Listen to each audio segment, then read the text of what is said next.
90 రోజుల కోర్సు పూర్తి చేస్తే చాలు 100% ప్లేస్మెంట్ సపోర్ట్ తో సాఫ్ట్వేర్ జాబ్ మీ సొంతం. వెంటనే కోడ్ జ్ఞాన్ డెస్టినేషన్ ని సంప్రదించండి. నమస్కారం అలగారు రవీంద్రనాథ్ గారు. నమస్తే అండి సిరి గారు. అన్ఆథరైజ్డ్ లేఅవుట్ వెంచర్ ఓనర్స్ కి కావచ్చు, లేదంటే ల్యాండ్ ఓనర్స్ కి రీసెంట్ గానే తెలంగాణ ప్రభుత్వం వాటికి సంబంధించి ఆథరైజ్డ్ రెగ్యులేషన్ చేసుకునే ఒక గైడ్ లైన్స్ అయితే ఇవ్వడం జరిగింది. అది కూడా మనకి March 31 లోపు కనుక మనం చేసుకుంటే అందులో డిస్కౌంట్ ఉంటుంది అన్న వార్తలు కూడా మనం వింటూ ఉన్నాం. దీనికి సంబంధించిన డీటెయిల్స్ ఏంటి సార్? సంబరాలు మొదలైనవి రాష్ట్ర వ్యాప్తంగా. అంటే అక్రమ లేఅవుట్లన్నింటినీ కూడా సక్రమమైన లేఅవుట్లుగా మార్చడం కోసం చెప్పి రాష్ట్ర ప్రభుత్వం ఇటీవల ఒక కొత్తగా ఉత్తర్వులు కూడా జారీ చేశారు. 2025 March 31 ఎవరైతే అప్లై చేసుకుంటారో వాళ్ళ యొక్క ప్లాట్లను కావచ్చు, లేదా అక్రమంగా ఉన్నటువంటి లేఅవుట్లను కూడా కావచ్చు, సక్రమంగా మార్చేస్తాం, అంటే ల్యాండ్ రెగ్యులేషన్ తీసుకొస్తాం. అంటే ఎవరైతే ఇంతకు ముందు వేసుకున్న 2020 ఆగస్టు 26 తారీఖులోగా అప్లై చేసుకున్న వాళ్ళు కావచ్చు, లేదా కొత్తగా అభ్యర్థులు నమోదు చేసుకున్న వాళ్ళు కావచ్చు, వీళ్ళందరికీ కూడా మేము ల్యాండ్ రెగ్యులేషన్స్కి మీరు పెనాల్టీ కట్టేసేయండి, ఫైన్ కట్టేసేయండి, మరలా మీ ప్లాట్లను మేము రెగ్యులేట్ చేసేస్తున్నాం అని చెప్తూ రాష్ట్ర ప్రభుత్వం ఇటీవల ఒక జీవో ఉత్తర్వులు చేయడం జరిగింది. దీని మీద ఒక 2,000 కోట్ల రూపాయల టార్గెట్ పెట్టి రాష్ట్ర ప్రభుత్వం ఇక ముందు కదులుతోంది. అంటే ఇక్కడ సూటిగా ఒక ప్రశ్న వేస్తాను, రాష్ట్ర ప్రభుత్వానికి సూటిగా ఒక ప్రశ్న వేస్తున్నాను. అంటే ఇప్పటి వరకు అక్రమంగా చెప్పినటువంటి లేఅవుట్లని జస్ట్ పెనాల్టీ విధించేస్తే సక్రమం అయిపోతుందా? ఇది సూటిగా వేసిన ప్రశ్న. మీ యొక్క ఖజానా నింపుకోవడం కోసం చెప్పి మీరు వేసినటువంటి ఏదైతే ఈ ఉత్తర్వులు సరే కన్ఫర్మేషన్ తర్వాత విషయాలు తెలుస్తుంది, అది కన్ఫర్మా కాదంది. రాష్ట్ర ప్రభుత్వం అయితే ఒక అథెంటికేషన్ చేసేసి ల్యాండ్ రెగ్యులేషన్ అయిపోయింది, సో మీ ల్యాండ్ రెగ్యులేషన్ అయిపోయింది కాబట్టి ఇమీడియట్గా రిజిస్ట్రేషన్ చేసేసుకోండి, మ్యూటేషన్ చేసేసుకోండి, దట్ ఈస్ యువర్ ఇంకా క్లియర్. అంటే ఇంతకుముందు పంచాయతీ లేఅవుట్లు వేసినటువంటి ప్లాట్లలో ఏదైతే ఉందో 15 ఫీట్ రోడ్డు, 20 ఫీట్ రోడ్డు, ఇటువంటి ప్లాట్లు వేసినటువంటి ఎక్కడైతే ఉన్నాయో అవన్నీ కూడా ఇప్పుడు క్లియర్ అయిపోతుంది. దీన్ని 2 భాగాలుగా విభజించారు. ఒకటి, లేఅవుట్ మొత్తం అక్రమం అయితే వారికి ఒక గైడ్ లైన్స్ ఇవ్వడం జరిగింది, ఇండివిజువల్ గా చేసే వాళ్ళకి ఒక గైడ్ లైన్స్ ఇవ్వడం జరిగింది. టోటల్ ఎంటైర్ లేఅవుట్ మొత్తం కూడా ఆ చేసిన లేఅవుట్లు ఏం చేశారంటే 2020 ఆగస్టు 26 తారీఖులోగా ప్లాట్ల మొత్తం అంటే టోటల్ లేఅవుట్ సైజులో 10% ఆఫ్ ప్లాట్స్ ని ఎవరైతే రిజిస్ట్రేషన్ చేసి ఉంటారో మిగిలిన 90% ఆఫ్ ప్లాట్స్ ని ఈ రోజు మేము రిజిస్ట్రేషన్ చేయాలి, అంటే ఎల్ఆర్ఎస్ చేసుకుని సిద్ధంగా ఉన్నాం. ఇది టోటల్ గా ఎంటైర్ లేఅవుట్ ఉన్న వాళ్ళకి.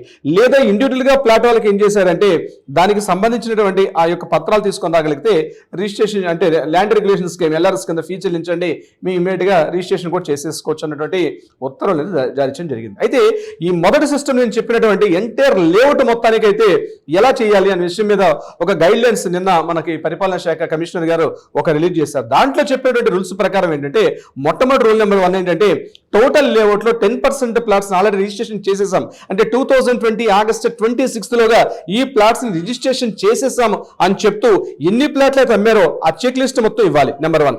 నెంబర్ 2, ఈసీని మొత్తం తీసుకొని ఇవ్వాల్సి వస్తుంది. నెంబర్ 2, ఎవరైతే ప్లాట్ల యొక్క రిజిస్ట్రేషన్ చేశారో వాళ్ళ యొక్క కంప్లీట్ వివరాలు, అంటే ఏదో నామకా వాస్తే చెప్పేసామన్నట్టు కాకుండా వాళ్ళ యొక్క కంప్లీట్ వివరాలన్నీ కూడా, అంటే జిల్లా, గ్రామము, ఎవరు తీసుకున్నారో వాళ్ళ ఆధార్ కార్డ్ నెంబర్స్, టోటల్ 10% ఏదైతే ఆ ప్లాట్స్ రిజిస్ట్రేషన్ చేశారో వాళ్ళ యొక్క కంప్లీట్ డీటెయిల్స్ అన్ని కూడా సబ్మిట్ చేయాల్సి వస్తుంది.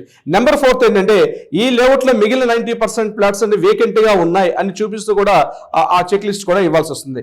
ఇవన్నీ సబ్మిట్ చేసిన తర్వాత ఇమీడియట్ అక్కడ రిజిస్ట్రేషన్ ఆఫీసర్ గారికి ఈ లిస్ట్ మొత్తం సబ్మిట్ చేస్తే ఆయన క్రాస్ చెక్ చేసుకొని ఎవ్రీథింగ్ ఈజ్ ఓకే అనుకుంటే ఆయన ఎల్ఆర్సీ అంటే టోటల్ లేఅవుట్ మొత్తాన్ని కూడా ఒక ఫీజు చెప్తారు.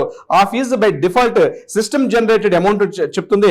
ఆ సిస్టమ్ జనరేట్ చేసిన అమౌంట్ ని మనం పే చేసేస్తే అది ఆటోమేటిక్ గా ఎల్ఆర్ఎస్ సేమ్ డే డిక్లేర్ అయిపోతుంది. అట్ ద సేమ్ డే మిగిలిన ప్లాట్స్ అన్ని కూడా రిజిస్ట్రేషన్ అయ్యేటట్టుగా ప్రభుత్వం అవకాశాన్ని కల్పించి దీనికి సంబంధించిన వివరాలు. అయితే ఈ యొక్క విధి విధానం రూపకల్పన చేసినప్పుడు ప్రధానంగా చెప్పింది ఏంటంటే టోటల్ లేఅవుట్ మొత్తానికి ఇచ్చేటప్పుడు మాత్రం ఖచ్చితంగా అది దగ్గరలో నాలాలు, కుంటలు, చెరువులు, క్యాచ్మెంట్ ఏరియాస్, అంటే కన్జర్వేషన్ జోను, ఇట్లాంటి బయో కన్జర్వేషన్ జోన్, ఇట్లాంటివి ఏది లేదన్నట్టుగా ఒక ప్రూఫ్ అయితే ఇవ్వాల్సి వస్తుంది. దీనికి సంబంధించినటువంటి ఆ యొక్క సంబంధిత డిపార్ట్మెంట్ దగ్గర నుంచి కూడా ఒక ఎన్ఓ సర్టిఫికేట్ కూడా సబ్మిట్ చేయాల్సిన అవసరం అయితే ఉంటుంది ఈ యొక్క టోటల్ లేఅవుట్ సంబంధించి. ఇది నాట్ ఓన్లీ ఈ ఒక్క ఎంటైర్ లేఅవుట్ ఒకటే కాకుండా at the same time individual plot చేసుకున్న వాళ్ళకి కూడా ఇదే సిస్టమ్ ని ప్రొవైడ్ చేయడం కూడా జరిగింది. అయితే ఇక్కడ చెప్పడం ఇక్కడ కూడా పాత ఏ ప్లాట్లలో తీసుకున్న తీసుకుంటారో ఆ ప్లాట్ సంబంధించిన వివరాలు, అదేవిధంగా గ్రామము, జిల్లా, మండలము, దానికి సంబంధించిన వివరాలు పూర్తిగా ఇవ్వాల్సి వస్తుంది. లింక్ డాక్యుమెంట్స్ అన్ని కూడా సబ్మిట్ చేయాల్సి వస్తుంది. At the same time self declaration, ఇక్కడ ఇంకొక మాట నేను చెప్పడం మర్చిపోయాను. టోటల్ ఎంటైర్ లేఅవుట్ లో ఉన్నటువంటి ఏదైతే ఉన్నారో 10% ఆఫ్ ఫ్లాట్స్ రిజిస్ట్రేషన్ అయిపోయి August 26, 2020కి రిజిస్ట్రేషన్స్ అయిపోయిన ఫ్లాట్స్ లో ఎవరైతే కొనుక్కున్నారో వారి యొక్క సెల్ఫ్ డిక్లరేషన్ కూడా జప్తు చేయాల్సిన అవసరం కూడా ఉంటుంది. అట్ ద సేమ్ ప్రాసెస్ ఇక్కడ ఇండివిజువల్ గా తీసుకున్న వాళ్ళకి కూడా ఇదే declaration form, self declaration form ఇవ్వాల్సి వస్తుంది. వీళ్ళు కూడా ఆ ఫ్లాట్స్ ని ఏదైతే సిస్టమ్ జనరేటెడ్ గా డీటెయిల్స్ చెప్తున్నారో దానికి సంబంధించిన ఆ అమౌంట్ పే చేస్తే ఈ మార్చి 31గా పే చేసినట్లయితే 25% డిస్కౌంట్ అమౌంట్ గవర్నమెంట్ సూచిస్తూ దాన్ని ఇమీడియట్ గా సేమ్ డే ఎల్ఆర్ఎస్ అయిపోతుంది. రిజిస్ట్రేషన్ కూడా చేసుకోవడానికి సిద్ధంగా ఉన్నట్టుగా రాష్ట్ర ప్రభుత్వం ఇచ్చినటువంటి ఉత్తర్వుల మేరకు మనకు అర్థమవుతుంది. అయితే ఇక్కడ ఒక పాయింట్ గుర్తుపెట్టుకోవాల్సింది ఏంటంటే ఇవన్నీ కూడా ఫ్లాట్స్ అటు హైడ్రా పరిధి మేరకు, అంటే ఏంటి, చెరువులు, నాలాలు, కుంటలు, వాగులు, అదేవిధంగా forest zone, bio conservation zone, recreation zone, catchment area, ఇట్లాంటి ప్రదేశాల్లో ఈ ఫ్లాట్స్ లేనటువంటి ప్రదేశాల్లో మాత్రం నేను చేస్తామని చెప్తున్నారు తప్పించి బట్ అది ఎంతవరకు ప్రూవ్ అవుతుందనేది మాత్రం డౌట్ఫుల్ గా ఉంటుంది. అయితే నేను సూటిగా ఇక్కడ ఒక రెండు రకాల డౌట్, వ్యక్తిగతంగా కాకపోతే పూర్తిగా మనం సంబంధిత వ్యవస్థ ద్వారా మనం చెప్పే ప్రశ్న ఏంటంటే, అంటే ప్రతి సంవత్సరం కూడా ప్రతి రాష్ట్ర ప్రభుత్వాలు మారిన ప్రతి సందర్భంలో కూడా ఆయా రాష్ట్ర ప్రభుత్వాలు రాష్ట్ర ఖజానా నింపుకునే ప్రయత్నంలో ఇటువంటి వెసులుబాటు కల్పిస్తున్నారు. అంటే ఏ ప్లాట్లు అయినా సరే మీరు వెంచర్లు వేసేసుకోండి, కొనుక్కున్న వాళ్ళు కొనుక్కోండి, ఏదో సందర్భంలో మళ్ళీ ఎల్ఆర్ఎస్ అనే స్కీమ్ వస్తుంది, ఆ స్కీమ్ ద్వారా మళ్ళీ వాటిని ఆ ఫ్లాట్స్ ని డిక్లేర్ చేసేసుకుంటున్నారు. ఇది అలవాటు అయిపోయి, అంటే ఈ యొక్క దుస్థితి కారణం హెచ్ఎండి అమాంతంగా పెరిగిన హెచ్ఎండి ఫీజులు, అమాంతంగా పెరిగిన రెరా చార్జెస్, అమాంతంగా పెరిగిన డిటిసిపి చార్జెస్, అది యూనిఫామిటీ, అంటే మొత్తం ఎంటైర్ స్టేట్ మొత్తం కూడా యూనిఫామిటీ ఒకటే రేట్ ఉండడం. ఎగ్జాంపుల్ చెప్తున్నాను మీకు, నేను చూస్తుంటే ప్రేక్షకులు గుర్తుపెట్టుకోండి, ప్రధానంగా హెచ్ఎండిఎల్ ఇప్పుడు గచ్చిబౌలి, నల్లగండ్ల, గోపన్పల్లి ఈ ప్రాంతాల్లో కూడా హెచ్ఎండి ఉంటే అక్కడ అదే ఛార్జ్ ఉంటుంది. ఎక్కడో సిటీ అవుట్స్కట్స్ లో నేను చెప్పేది కర్తాలు ఆ ప్రాంతంలో తీసుకున్నట్లయితే అక్కడ కూడా అదే ఛార్జెస్ ఉంటాయి, DTC HMD charges. Even DTCP తీసుకుంటే సిటీ దగ్గరగా ఉండి బాగా డెవలప్ అయిన ప్రదేశంలో ఏ ఛార్జెస్ అయితే ఉంటాయో అదే ఛార్జెస్ అవుట్స్కట్స్ డిటిసిపిలో కూడా సేమ్ ఛార్జెస్ ఉంటాయి.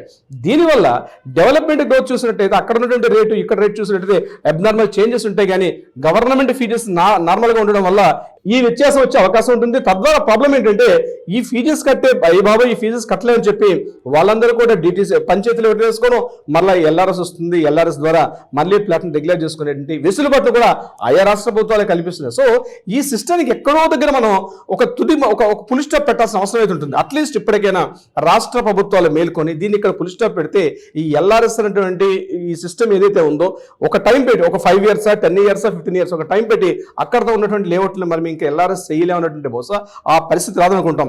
రాష్ట్రంలో మద్యపాన నిషేధం ఎలా అయితే ముగింపలకలేమో అదేవిధంగా అనధికార లేఅవుట్లని, అక్రమ లేఅవుట్లని సక్రమంగా చేసే ప్రక్రియ ఏదైతుందో ఇది నిరంతరం జరిగే ప్రక్రియ ఇది కనిపిస్తోంది. దీనికి ఫుల్ స్టాప్ ఏది ఉండదు. బట్ చూస్తున్న వీక్షకులు నేను చెప్పేది ఒకటే, చూస్తున్న ఎవరైనా పంచాయతీ లేఅవుట్లో మీ ప్లాట్లు ఉంటే ఇమీడియట్ గా ఈ March 31 లోగా సంబంధిత శాఖ దగ్గరికి వెళ్ళి మీ ప్లాట్లని ఎల్ఆర్ఎస్ చేసుకునే అవకాశం ఉంటే మంచిది, చేసుకోండి తొందరగానే. ఎందుకంటే 25% డిస్కౌంట్ కూడా ఉంది కాబట్టి ఇమీడియట్ గా మీకు వెసులుబాటు ఉంది. తర్వాత ఈ రేట్లు కూడా పెంచే అవకాశం ఉంటుంది కాబట్టి ఎవరైనా పంచాయతీ లేఅవుట్ లో ప్లాట్లు కొనుక్కున్న వాళ్ళు ఎవరైనా ఉంటే ఇమ్మీడియట్ గా సంబంధిత శాఖ దగ్గరికి వెళ్ళి మీరు మీ ప్లాట్లని ఎల్ఆర్ఎస్ చేసుకుంటే చాలా మంచిది. అట్ ద సేమ్ డే మీకు రిజిస్ట్రేషన్ కూడా అయిపోతుంది. సార్, మరి ఎవరికైనా కూడా ఇలా ప్రాపర్టీ ఇష్యూస్ లో కావచ్చు, లేదు అంటే ఎల్ఆర్ఎస్ నేను అప్లై చేయాలి అనుకుంటున్నాను, దానికి సంబంధించిన లీగల్ ప్రొసీజర్ ఎలా ఉంటుంది అని ఎవరికైనా కూడా మీ అడ్వైస్ కావాలి అనుకునే వాళ్ళు మిమ్మల్ని ఏ రకంగా అప్రోచ్ అయ్యే ఛాన్స్ ఉందంటారు సార్? కింద స్క్రోల్ అవుతున్న నెంబర్ని కాంటాక్ట్ చేయగలిగితే మన లీగల్ టీం వాళ్ళకి అప్రోచ్ అవుతారు. సరైన విధంగా సలహా సంప్రదింపులు అంటే సలహా సహకారాలు కూడా ఇచ్చే ప్రయత్నం చేస్తారు. అంతేకాకుండా మీకు ఏదైనా మీ స్థలం కాస్త న్యాయ వివాదాలు ఉంటే వాటికి కూడా సరైన పరిష్కార మార్గం కూడా చూపించే దిశగా కూడా ప్రయత్నం చేస్తారు.